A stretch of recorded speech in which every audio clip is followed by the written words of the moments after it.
we follow the NDP, we wouldn't get out of the crisis immediately. But immediate plans for getting out of crisis is, for me, is to focus on what we have best, and which is a crisis in the world over, which is lack of food. Yes. If we could grow lack of food, if we could take that advantage today and focus all our resources to this gold, diamond, soil God gave us, I'm sure within a couple of years, I mean, everybody's eating. Even if whatever crisis you talk about, there'll be food from needed, Obama to my small boy at home, we will eat every day. Right. Yes. And we can feed the region, but we are kidding. With this kind of whatever is going on, we are not serious. With failure to select specific crops. So, I already said, I'll say it again. Signature Don't mix up food security with the cash crops. Select food security. Let everybody. My mother eats matoke. She's a Muganda. You're not going to turn her from eating matoke to eating something else. Right. She'll eat that. That's obvious. But let's go talk commercial. Let's go talk, commercialization of agriculture. Right. And we need certain things to be done by this company. Provision by the government. Yes. Okay. Provision of clean seed. Yes. That's one. Provision of inputs, agricultural inputs. Right. Not hose, but not something. Hose, but something. You cannot commercialize agriculture using hose. And even this, with all respect to my colleague, schoolmate, the former Minister of Agriculture, Hilary Onek, yes. He introduced these walk tractors. You cannot go much to commercialize agriculture. Well, but the farms are small. It's not small. It's not small. The biggest small thing, well, if you have 1 acre, it's not small. In a country where I travel every other month, in Taiwan, they have almost a quarter of an acre. And they use a tractor. And they're using modern agriculture. So you can have a tractor for the whole village. You can have one tractor for the district, for goodness sake. At least to start with. You see? And the agriculture, other agricultural inputs. Okay? Listen, you must ease up the means of taxing or whatever to agricultural equipment which comes in for food processing. Right. Everything to value addition because we can grow as many bananas and mangoes and whatever. If they're not processed, they'll go bad. So we have to think in those value chain. I call it agricultural value chain. Yes. Agricultural industrialization value chain. Right. If you look at that value chain all the way from seed, from clean seed all the way to market, including packaging. Packaging is a big problem in this country. Right. You see, I think we are not. If we can concentrate on those, look at agricultural commercialization value chain, and you have it. Honorable Oketcho, your thoughts on that? I think that's quite a mouthful. But the issue is, we have to understand that we must specialize.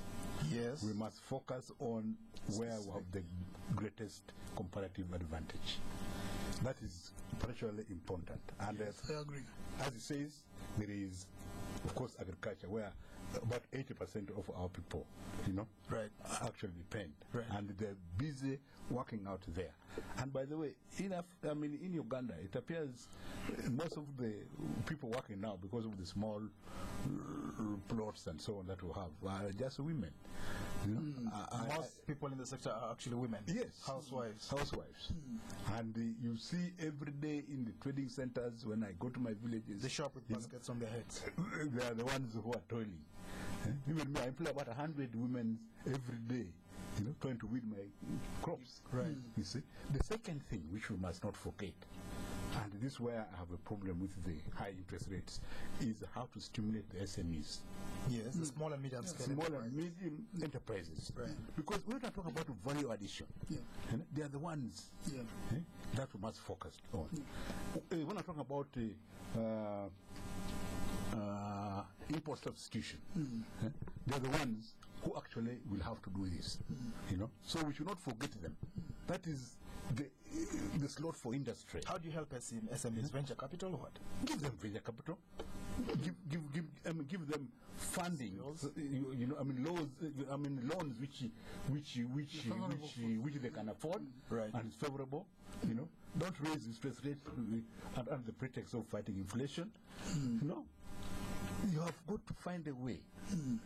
And then don't just leave our resources unexploited. Which ones?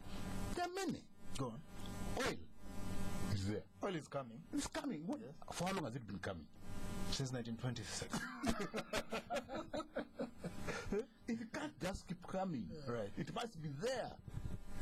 That is something which we should be able to focus on directly and say, yes, this is what we can get out of this resource. Honorable Oketcho, let's get back a little bit to agriculture. Yes. An expert told me the other day from one of the research stations, he says they actually have maize that matures in 2 months now. I have maize seeds, maize variety, Nerika 9 or something, which it could mature in 3 months. Yes. But the output, I mean the yield. cobs, I mean the yield. The yield is very low. Is very low. So we still Very miserable. we still have to undertake research on that. Yes. Now people have decided to leave that aside, much as They grow the traditional yield. yes, they go to the traditional maize. Let me tell you what. When I speak about agricultural industrialization value chain, that of course starts in the laboratory. Right. Because you cannot talk of succeeding in agriculture today without considering the agricultural research. That's where the seeds come from. True. I'll give an example. The global warming and all this, Yes. we need seeds which are drought resistant. Yes. Which are, as the world becomes warm and changing of the climate, more diseases are cropping up. We need researchers on those. Yes. But it's so. Let me give you a figure which is strange. I've been, as told you, the chairman of these crop research institutes in this country for 4 years. Yes. And even now I'm still sitting on board. Right. But I can tell you, our government, I think, spends less. I don't even know 1% of whatever we contribute, on research. It is awful figure. Minuscule. It's minus. Most of the 90+% of the research in this country is based on donors. Yes, and of course, right. whoever pays for the piper Calls the tune. calls the tune. Let's And, talk about, you mentioned research. I know that in one of the research stations, I think Namlonge have been there. They have developed a maize variety, which when the sun shines, there's no moisture, it literally dries up. But when the rains come, it starts from where it stops, but it's a GM crop. Do you support GM crops?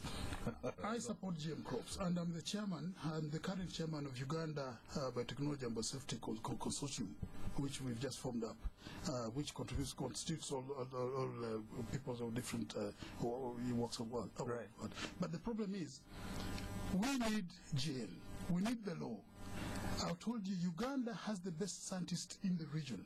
Yes. These people are sitting and they have solutions to all the problems of seed in this country. But because we are lacking the law, these people cannot move on. We don't have the biosafety biotechnology law.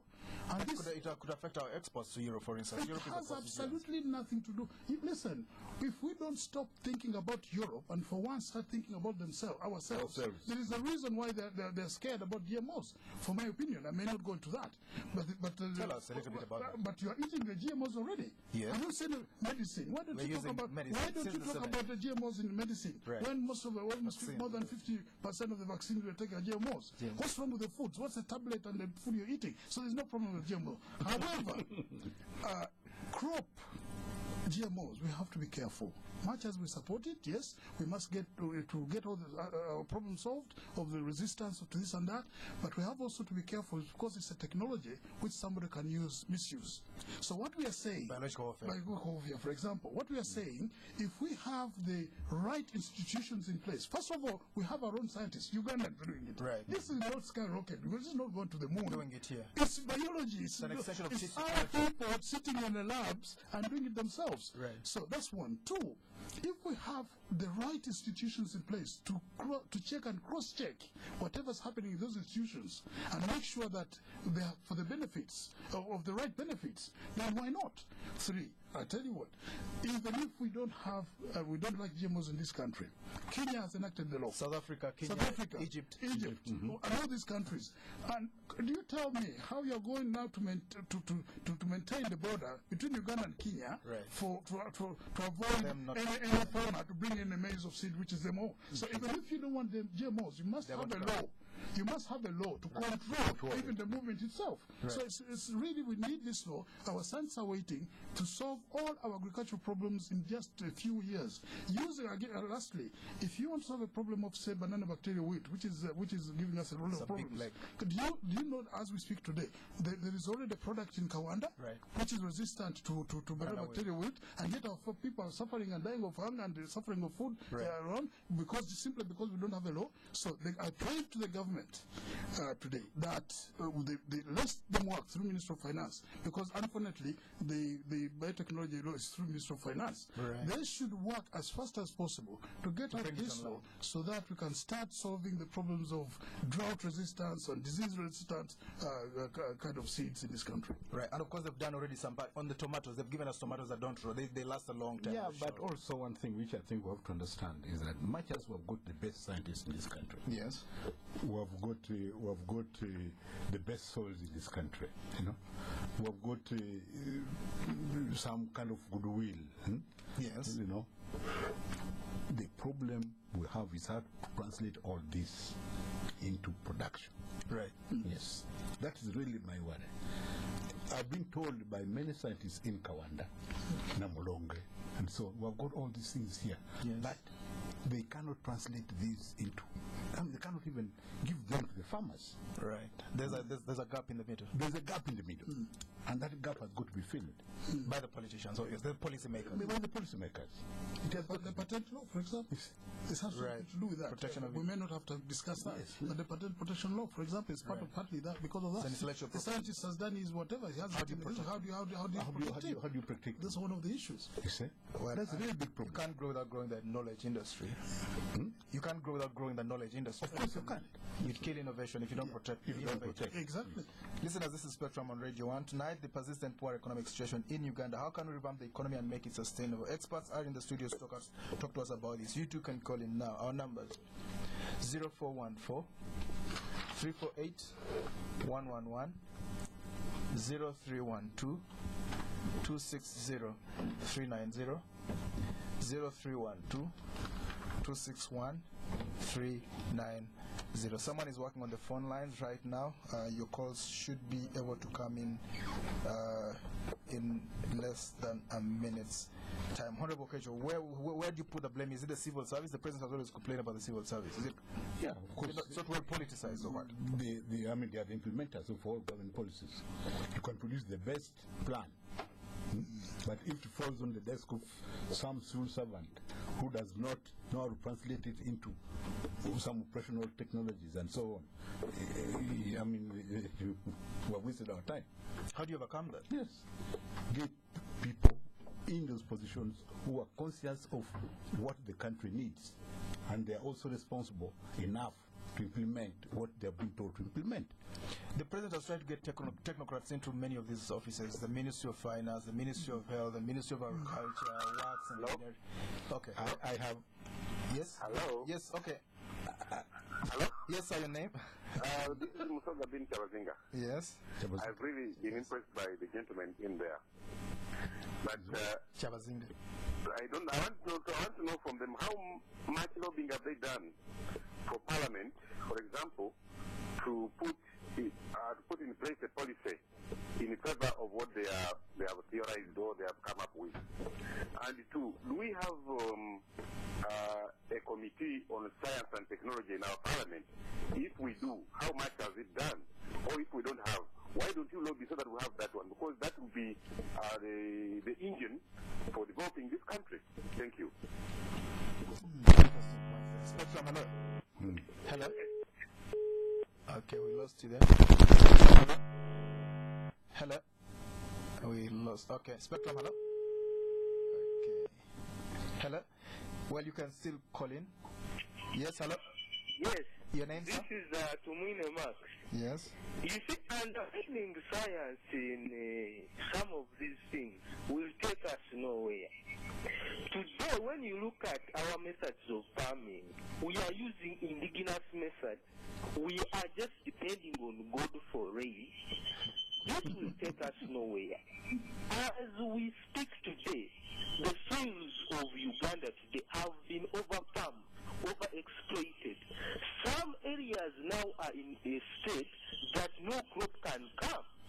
We need to remanure these soils, treat these soils. We cannot farm without treating, adding value to the soils. The other thing, just as we are talking now, we have overfished our lakes.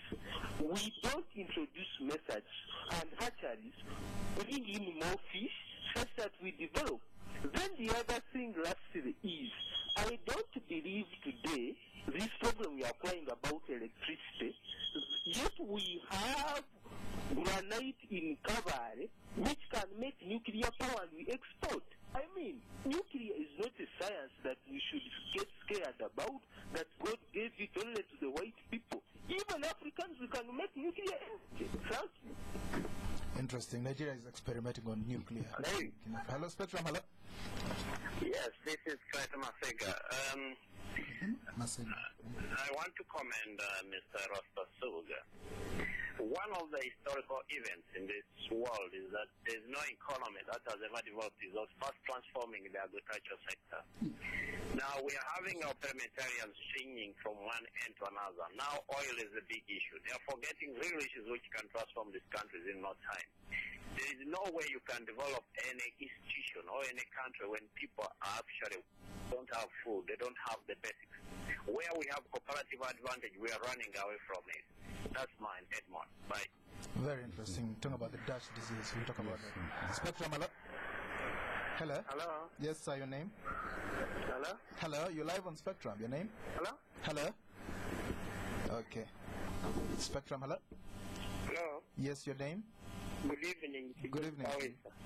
Your name, sir? Well, I happen to be an agriculturalist. Chingoziko. I grew up in an agricultural family. But I have now a dual outlook on how to develop Uganda. I appreciate that each of us needs the food in order to live for tomorrow. But we should not delegate ourselves to a situation of feeding the world. We need to improve agriculture. We need to go high-tech, and I don't believe in those who say that GMOs are bad. Because the countries that grow GMOs have the highest life expectancy, don't have any child mortality, lead kinds of life that each of us would really admire. And the two, we don't even have control in our market. When you go to the supermarket, do you ever ask whether you are eating GMOs or something like that? And I think this takes me also to DDT. You remember people are saying, DDT. When we go to this market, the food we eat, we don't know even where they come from. But coming back to the subject, as we research and encourage our researchers by motivating them, we also need to appreciate that through agriculture alone, which is primary production, this country will not go anywhere. That's why I want to support the argument in the studio that we need to add value. We need to improve on our productivity. When you produce maize, don't sell it as maize.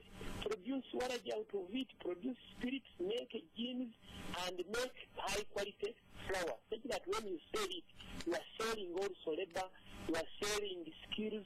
But if we insist on selling comparative advantage and we remain in the gardens, this country will go nowhere, because you will sell 2 bags of maize to buy just an underwear. And if the other man takes a minute to produce an underwear, and you are taking 4 months to produce the maize, that comparative advantage, I think, is aimed at ensuring that these developing countries perpetually remain behind. We need to wake up and also go and compete with the world by adding value, researching, and ensuring that we also produce high-value goods. Let's take our final caller for tonight. Spectrum, hello? Hello? Hello? Yes, your name? Patel. Your name, sir? Patel. Yes, Mr. Patel. Patel? Yes. I would like to suggest that you should study the model of India, grow more food, which has become a model for everybody, and then whatever all the research and that has been suggested, but the slogan should be grow more food, and then India has become an exporting country now. So this is where I think it can work out if they study the model of India, very old model. Thank you very much. Mr. Patel, thank you very much indeed. Honorable Oketcho. Yes, please.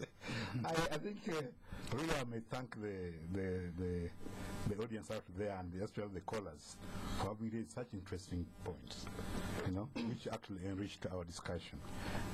If I could start with Mr. Chabazinga. Yes. Mr. Chabazinga asked how much lobbying are we doing, or have we done?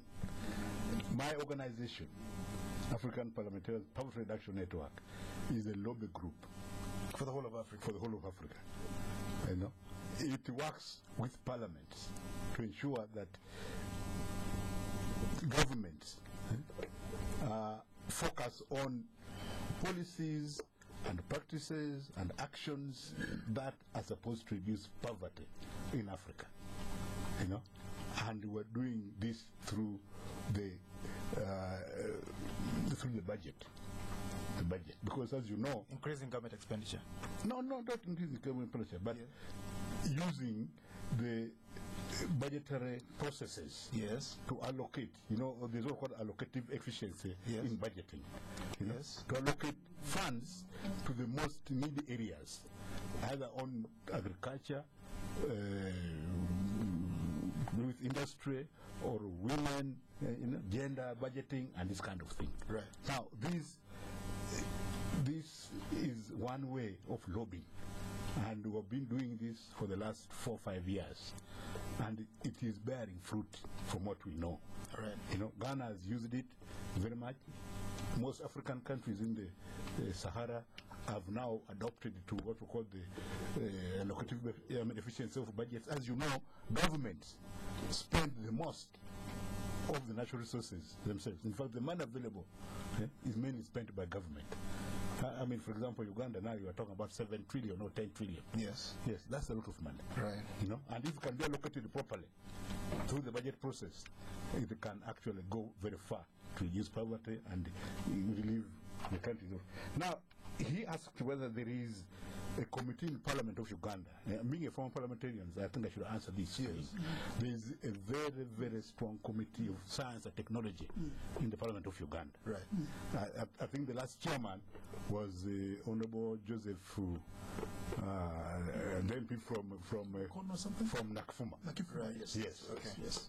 He was a very effective chairman of that committee. Right. And I think there's somebody now who is chairing that committee, but he didn't come back last time. So it is really there, and it just needs to be focused so that right, we can increase. Okay. Let's move forward. Farming, he says overfishing, soil over farms. This is nuclear power. This is policy implementation. Really. Yes. I don't think the government has a policy which says that we should overfish. No. Well, but people. Inaction sometimes is action in the wrong direction. Yes, action is now in the wrong direction. So poor policy implementation is what is causing all that. Talk very briefly about the Dutch disease. Do you think we might focus too much on oil and forget other sectors? I just wish it doesn't come here, because it has caused problems everywhere. Yeah, very, very quickly, Mr. Kebazinga talked about lobbying Parliament, and if there is a sitting, yes, we are lobbying Parliament, and that's hence the reason it's about a year now when we scientists formed an organization called UBBC, Uganda Biosafety and Biotechnology Uganda Biosafety and Biotechnology Consortium. Right. And this consortium is actually being put in place specifically to lobby the authority for the enactment of the law, of the biotechnology and biosafety law. So we are working. The danger is, though, that as we were getting near to the last government, the new ones came in, and now there's a new committee we have now to commence, blah blah. So we're running back. Second, Mr. Tumwine, indigenous farming. Soils are exploited. Listen, when we talk of agricultural, again I repeat, agricultural commercialization value chain. When you talk of that, of course you're talking about soils.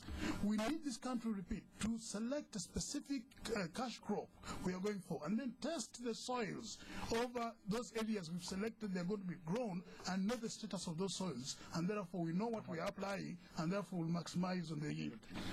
Then there was Mr. Masega, agriculture, no oils without food. This is, I'm very surprised. I think somebody somewhere, when they're hearing our people in Parliament discussing, they laugh at us. I wish such hot debates. I love Uganda, because for us who have traveled a lot in Africa, there's no free country. I love Uganda. I love what this government has done for this country. The freedom they have given us of speech. Right. I can tell you, I wish the debates going on in agriculture and in the Parliament today about oil could go on about agriculture, because that's where we have a competitive advantage. Well, and thank you very much. Of course, that line has been pushed by Professor Erastus, the flagship project. He's been pushing it really, really hard. I'm glad it comes out. Well, thank you very much, dear listeners, for tuning in. Thank you, our dear guest, Honorable William Oketcho, former West Budama MP who chaired the budget committee during his time. Right now, he's chairman of the Ghana-based Africa Parliamentarians Poverty Reduction Network. Thank you for coming to Spectrum, sir. Thank you very much. Thank you very much, listeners. Mr. Erastus Nsubuga, now Chief Executive Officer of Agro-Genetic Technologies, formerly of Celtel, the ones who brought us the mobile phone when they first came around 1996, I think. 1995. 1995. Yes, I Thank you for tuning in. Thank you for tuning in. Thank you, Edmond. Thank you for inviting me, and thank you for listening. I have been your host, Edmond Kizito. Spectrum will be back tomorrow. Up next, though, is the news in English. Do stay tuned. The Governor Bank of Uganda invites the public to the 19th Joseph Mobidu Memorial Lecture on the topic, Managing Natural Resources. Sustainable Development on Friday, 28th of October 2011 at 2 p.m. at Big Resort.